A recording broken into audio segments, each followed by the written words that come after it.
no mais alto céu ou no mais profundo mar. A tua graça, Senhor, sempre me acompanhará e me susterá.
Olá, amigos, a paz de Cristo ao seu coração. Muito obrigado pela sua visita ao blog do Ministério de Evangelismo Anunciar. Algum tempo atrás, quando a minha esposa fez um ultrassom por causa da gravidez, quando ela retornou com o ultrassom, e o interessante é que o papel do ultrassom tinham 6 imagens. Uma delas, até que eu mais gostei, é que tinha o ritmo do batimento cardíaco do embrião. E quando nós tomamos o conhecimento oficial e através do ultrassom de outros exames, e ela me trouxe esse exame, eu olhei no exame, só tinha uma mancha e escrito embrião, assim, uma parte das fotos tinha uma mancha e escrito embrião. Aliás, se ela não tivesse me apontado onde estava, eu nunca saberia que ali havia um embrião de tão pequenininho e tão informe, que ainda estava aquele feto, um serzinho tão pequeno e ainda chamado de embrião. Não se podia nem ainda prever se era menino ou menina, né? E eu logo em seguida comecei a pensar sobre isso e eu havia já há algum tempo feito uma listagem, escrito várias coisas que eu sonho e que ela sonha para o nosso filho, e coisas que a gente gostaria de proporcionar para eles, coisas que nós gostaríamos de fazer, conquistas da nossa vida que a gente gostaria de ter, planos, enfim, para a vida deles, não determinando profissão ou o que vão ser, nada disso, porque isso depende das escolhas que eles fizerem em relação ao que Deus colocar no coração. Mas sim, escolhas que os pais podem fazer, proporcionar alguns planos de saúde, locais onde vão morar, escolas onde vão estudar, coisas para a vida. Comecei a fazer muitos planos daquilo que eu gostaria de proporcionar para eles, e no meio disso tudo eu me peguei pensando, mas meu Deus, é ainda um embrião, não se pode ainda nem prever se é menino ou menina, e nós já estamos fazendo tantos planos, já temos listagem de planos, já temos coisas que nós estamos escolhendo. De fato, inclusive, a gravidez dela teve algumas complicações, e mesmo assim nós permanecemos a planejar e a colocar algumas coisas que nós sonhamos de proporcionar para os filhos. E no meio disso tudo eu me lembrei daquilo que o Senhor Deus escreve, diz a Jeremias, e que está escrito no livro de Jeremias, no capítulo 1, no versículo 5. Jeremias 1,5 diz assim: antes que saísses da madre, te santifiquei, e às nações te dei por profeta. Antes que eu te formasse no ventre, eu te conheci, e antes que saísses da madre, te santifiquei, e às nações te dei por profeta. E comecei a entender e me lembrar que Deus também faz planos para a nossa vida.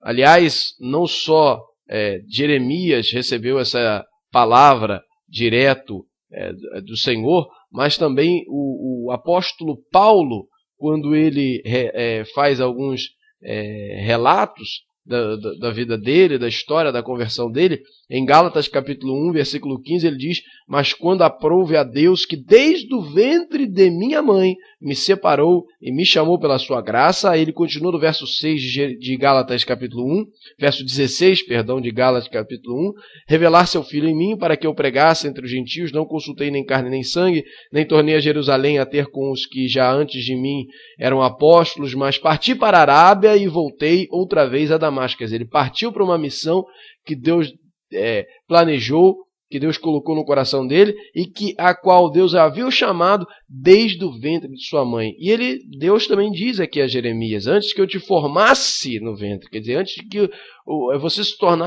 você tomasse a forma humana, você ainda não tinha os bracinhos formados, ainda não tinha os olhos formados, né? Achei interessante que o embrião tinha até o batimento cardíaco, fiquei impressionado com um serzinho tão pequenininho, já com um coraçãozinho. Quer dizer, antes que eu te formasse, eu te conheci. E Deus faz planos para a nossa vida. Deus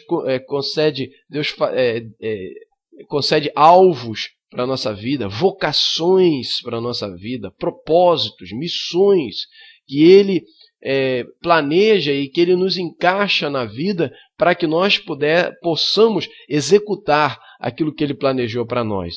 Não se trata de destino, não se trata de predestinação, nada disso, porque na verdade não são destinos, são planos, porque eu e você somos livres para escolher o nosso caminho. Embora Deus apenas apresenta para nós, na nossa vida, o caminho. Olha, você pode tomar o caminho da direita ou o caminho da esquerda. Eu gostaria que você tomasse o caminho do bem, mas você é livre para fazer as suas escolhas. Agora, Deus não determinou, não predestinou as nossas escolhas. Deus determinou e predestinou as consequências das nossas escolhas. E você pode se perguntar, irmão, onde eu encontro, onde estão a descrição das consequências das minhas escolhas? Na palavra de Deus. A palavra de Deus tem a descrição das consequências das escolhas que eu, você, os governantes, os líderes, todos nós, todas as pessoas fazem. As escolhas estão apresentadas, as consequências das escolhas estão apresentadas na palavra de Deus. E Deus está nos convidando a fazer, vou ser até redundante, a fazer as escolhas que Ele escolheu para nós, ou seja, fazer as escolhas daquilo que Ele gostaria que nós optássemos, que está na palavra dEle e que está naquilo que Ele fala individualmente a cada coração. Deus também faz planos para a nossa vida. E aí você pode se perguntar, mas irmão, como é que eu descubro o plano de Deus para a minha vida? Número 1, pela palavra de Deus. A palavra de Deus, nós já citamos isso no devocional da quarta-feira, dia 20, se você ouvir esse devocional, a palavra do Senhor diz que no Salmo 119, verso 105, lâmpada para os meus pés e luz para o meu caminho. Pela palavra de Deus, você descobre o marido que você deve ser, que Deus escolheu que você deve ser, a esposa, o filho, o profissional, o cidadão, aquilo que Deus deseja para você viver, como Deus quer que os seres humanos sejam, que nós devemos amar ao nosso próximo como a nós mesmos, que nós devemos perdoar a quem nos ofendem, que nós devemos inclusive fazer orações para aqueles que nos fizeram algum mal. Tudo isso está mostrado na palavra de Deus. Então, número 1 é a palavra de Deus, que mostra os planos que Deus tem para a nossa vida. Número 2 é aquilo que você tem de paixão na sua vida, o que Deus colocou como uma paixão na sua vida.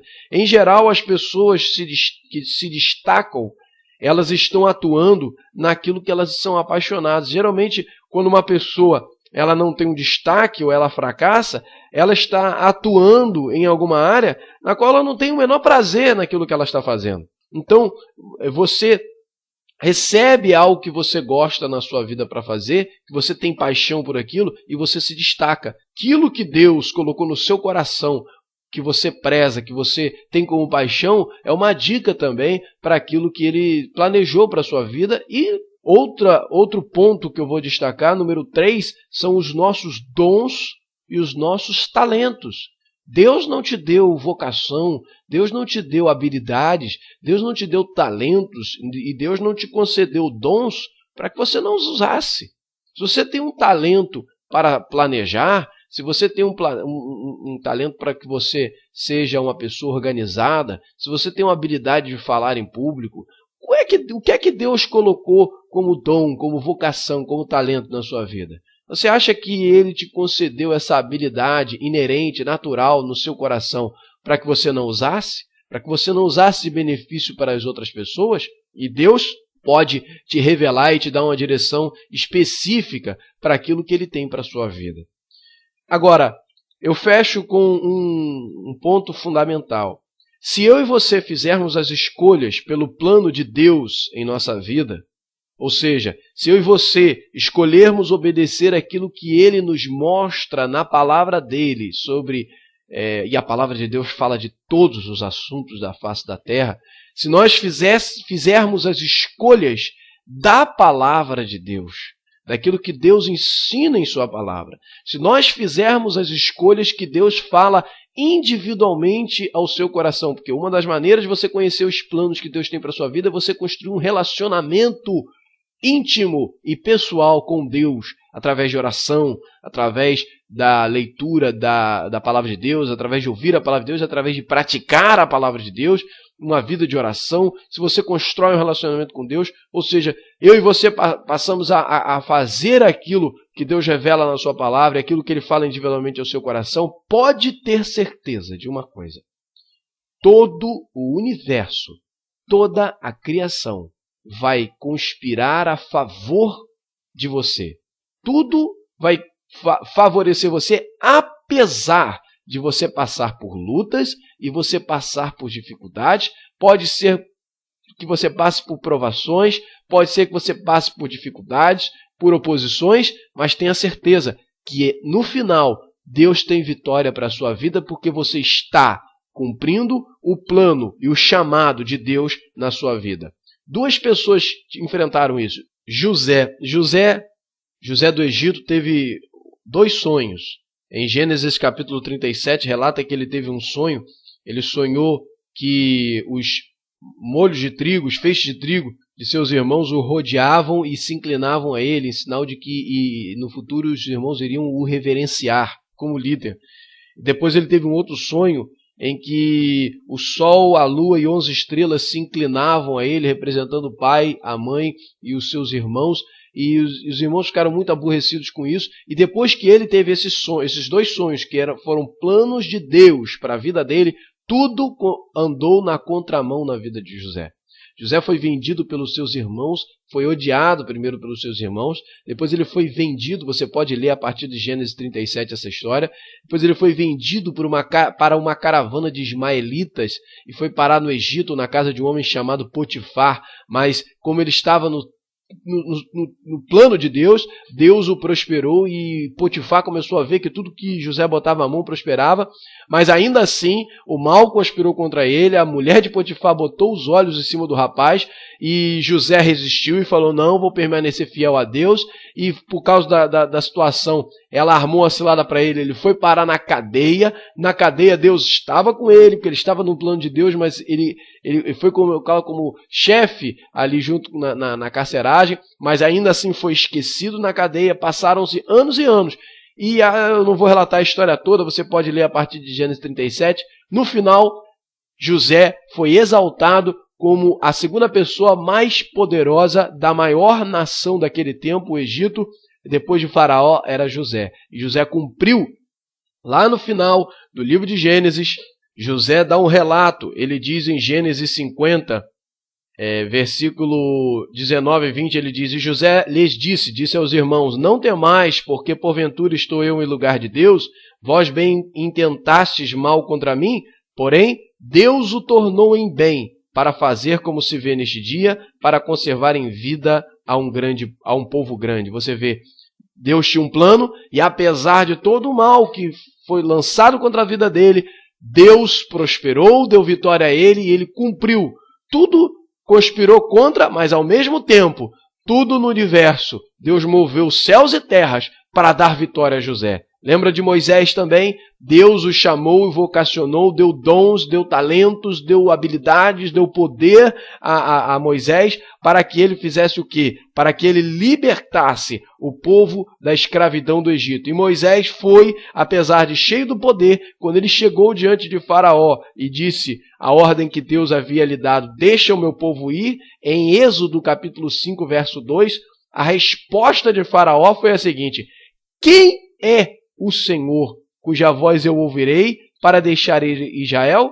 Não conheço o Senhor, nem tampouco deixarei ir Israel. Não foi fácil. Em Êxodo nos primeiros 15 capítulos, você pode ler a história, não foi fácil. Deus teve que tirar Israel com uma mão forte de lá, ou seja, tudo no universo conspirou a favor de Moisés, porque Moisés se colocou dentro do plano de Deus, apesar de que muita coisa também fazia oposição a Moisés, Deus moveu céus e terra para dar vitória ao seu povo e para dar vitória àquele que estava dentro do plano de Deus. Você precisa estar dentro do plano de Deus. Você precisa conhecer o que Deus tem para a sua vida na palavra dele. Você precisa conhecer o que é que Deus fala a seu respeito, o tipo de pessoa que ele quer que você seja. E eu finalizo aqui. Romanos 8:28 diz: sabemos que todas as coisas contribuem juntamente para o bem daqueles que amam a Deus, daqueles que são chamados por seu decreto. Você ama a Deus, você tem um chamado de Deus na sua vida, você quer descobrir o chamado de Deus na sua vida, saiba que todas as coisas contribuem juntamente para o bem daqueles que amam a Deus, daqueles que são chamados por seu decreto. Eu quero orar pela sua vida. Eu tenho certeza que Deus quer cumprir grandes realizações na sua vida. Senhor, em nome de Jesus, eu apresento esse meu amigo que está ouvindo esta mensagem, que ouviu essa palavra.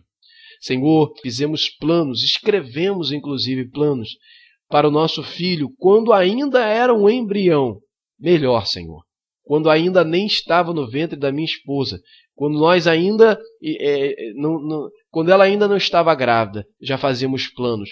Eu sei que o Senhor tem planos para a minha vida, e o Senhor tem planos para a vida dessa pessoa que está me ouvindo. Eu estou apenas começando a aprender os planos que o Senhor tem para a minha vida, mas eu tenho certeza que, assim como diz a sua palavra, todas as coisas contribuem juntamente para o bem daqueles que amam a Deus, daqueles que são chamados por seu decreto. Eu oro pela essa vida e te peço, Senhor, revela o teu plano para a vida dessa pessoa. Mostra na sua palavra o que o Senhor tem para a vida dele. Mostra, Senhor Deus, as aplicações, aquilo que o Senhor determinou, aquilo que está escrito no seu coração para a vida dessa pessoa. Revela a ele e abre portas, Senhor. Vence o inimigo, Senhor, em nome de Jesus, para que nós possamos nos regozijar na vitória que o Senhor tem para a nossa vida. Confiamos em Ti, Espírito Santo, que o Senhor é o nosso verdadeiro amigo para nos ajudar nessa tarefa. Em nome de Jesus, amém. Amém, meu amigo. Até a próxima oportunidade. Nós estaremos orando para que o melhor de Deus venha sobre a sua vida. E lembre-se, todas as coisas cooperam para o bem daqueles que amam a Deus, daqueles que são chamados segundo o seu decreto. Até a próxima oportunidade, segundo a vontade de Deus.